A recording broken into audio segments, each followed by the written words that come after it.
और आज की कहानी की शुरुआत होती है अलीगढ़ के जरारा गांव से। यहाँ पर पूरन अपने परिवार के साथ में रहते हैं। उनकी पत्नी का नाम है राजकुमारी और उनके 2 बेटे और 1 बेटी है। बेटी सबसे छोटी है, उसका नाम है शिवानी। शिवानी देखने में बहुत खूबसूरत है और परिवार वालों को उसके ऊपर फख्र था। वो पढ़ने में बहुत होशियार थी और सबकी लाडली थी। पूरन खेती किसानी करते हैं और उनके जो 2 बेटे हैं उनका सहयोग करते थे।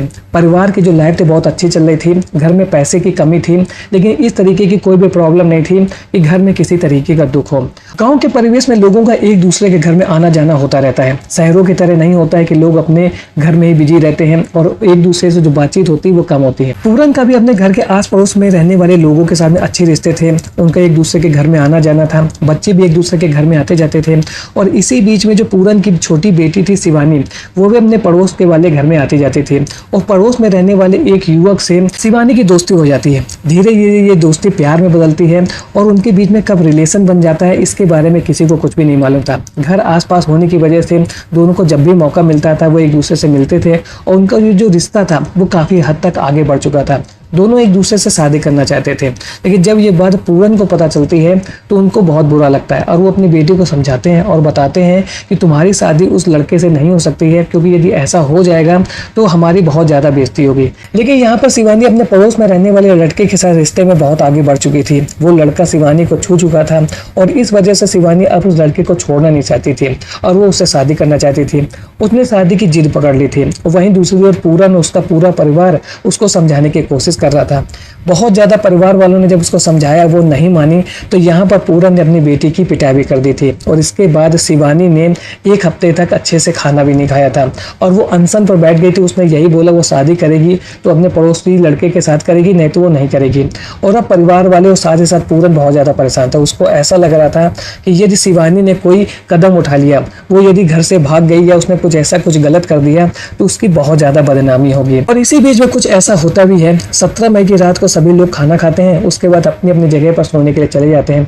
अगली सुबह जब वो जगते हैं तो देखते हैं कि घर में शिवानी है नहीं। पूरा परिवार उसको ढूंढता है। जब शिवानी के बारे में उन्हें कुछ भी नहीं पता चलता है तो वो लोग तुरंत अपने पड़ोस के उस घर में पहुंचते हैं जहाँ के लड़के के साथ में शिवानी का रिश्ता था। वो भी लोग यही कहते हैं कि लड़का तुम्हारा घर ही पर है और शिवानी कहाँ पर चलेगी हमें इसके बारे में कुछ भी नहीं पता है। और इसके बाद पूरे गाँव में हो हल्ला हो जाता है, हंगामा छिड़ जाता है। सभी लोग शिवानी को लगातार ढूंढ रहे थे, लेकिन शिवानी कहाँ थी किसी को कुछ भी नहीं पता चल रहा था।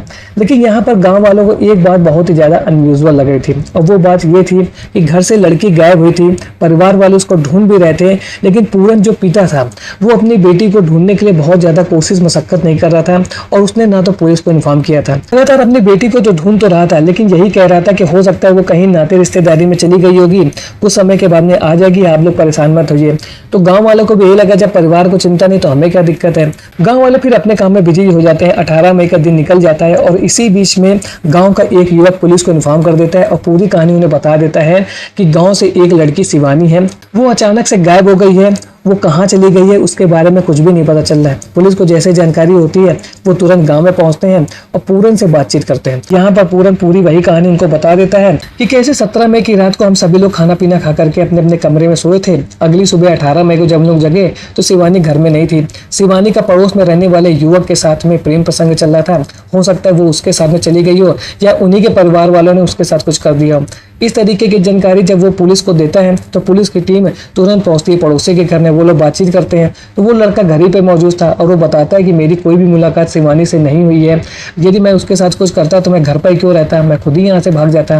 पुलिस की टीम को उस युवक को उसके परिवार वालों की कुछ बात समझ में आती है, लेकिन उनके दिमाग में एक बात खटक रही थी और ये बात यह थी कि पूरन जो था उसकी जो बातचीत थी वो बिल्कुल ही अलग तरीके की थी। 17 मई की रात से उसकी बेटी गायब थी, लेकिन 18 मई का पूरा दिन हो गया था। उसने खुद से पुलिस को इन्फॉर्म किया था कि उसकी बेटी गायब है और इस वजह से पुलिस को अब पूरन के ऊपर ही शक हो रहा था कि हो ना हो इसी ने कुछ किया है जिसकी वजह से इसकी बेटी चली गई है।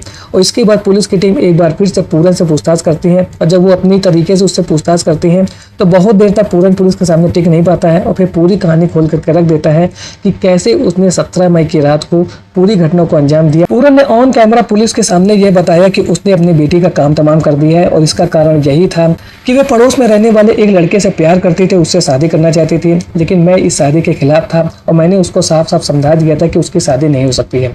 मैंने उसको बहुत समझाया, जब वो नहीं मानी तो उसकी मार पिटाई की और इसके बाद वो अनशन में बैठ गई थी और उसने अपनी ज़िंदगी को समाप्त करने की भी कोशिश की थी। और जैसे ही उसने इस तरीके का कदम उठाया, मुझको इस बात का अंदाज़ा हो गया था कि हो ना हो शिवानी आगे चल करके कुछ भी कर सकती है। या तो अपनी ज़िंदगी को समाप्त कर देगी, इससे भी उसकी बेइज्जती होगी, और या तो वो उस युवक के साथ में कहीं चली जाएगी। और इन दोनों ही बातों को सोच करके पूरन बहुत ज़्यादा परेशान था। और इसी बीच में देर रात वो अपनी बेटी के कमरे में पहुंचता है, एक बार फिर से उसको समझाता है।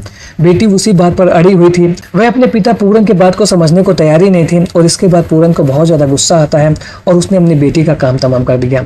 काम तमाम करने के बाद में वो चुपके से अपनी बाइक को कमरे में लेकर के पहुंचता है और फिर अपनी बेटी को अपने शरीर से बांधता है और फिर बाइक से दूर के खेत में जा करके वहां पर अपनी बेटी अपना देता है और फिर आ जाता है अपने घर में और सो जाता है। अगली सुबह जब उसकी पत्नी राजकुमारी उसके बेटे शिवानी के बारे में पूछते हैं तो वो उनको डराता धमकाता है और वो बताता है कि उसने इस तरीके की घटना को अंजाम दे दिया है और यदि किसी ने भी मुंह खोला तो उनके साथ भी वो ऐसा ही करेगा।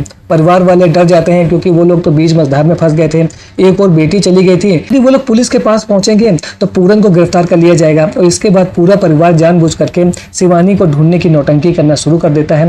लेकिन गाँव वालों का जो उनका व्यवहार था वो समझ में नहीं आ रहा था और वो लोग यही सोच रहे थे कि पूरा टाइम बीत चुका है और इसके बाद में पूरन ने पुलिस के पास जाकर के अपनी बेटी की गुमशुदगी की रिपोर्ट दर्ज नहीं कराई है। और इसी वजह से जब गांव वालों को शक होता है तो गांव के ही एक व्यक्ति ने पुलिस के पास जाकर के पूरी जानकारी दे दी और फिर बाद में पुलिस ने इस केस को इन्वेस्टिगेट किया और फिर शिवानी के गुनहगार उसके पिता पूरन को गिरफ्तार कर लिया है। तो आज के वीडियो में आपने देखा कि कैसे शिवानी को केवल एक युवक से प्यार करने की सजा मिली। शिवानी तो अब इस दुनिया में नहीं है, लेकिन पूरन को अपने गुनाह की वजह से सजा मिली और अब उसका जो हंसता खेलता परिवार था वो बिखर गया है। आज का वीडियो आपको कैसा लगा कमेंट सेक्शन में जरूर बताएं। मिलता हूं ऐसे एक और नए इंटरेस्टिंग वीडियो में, तब तक के लिए थैंक्स फॉर वॉचिंग।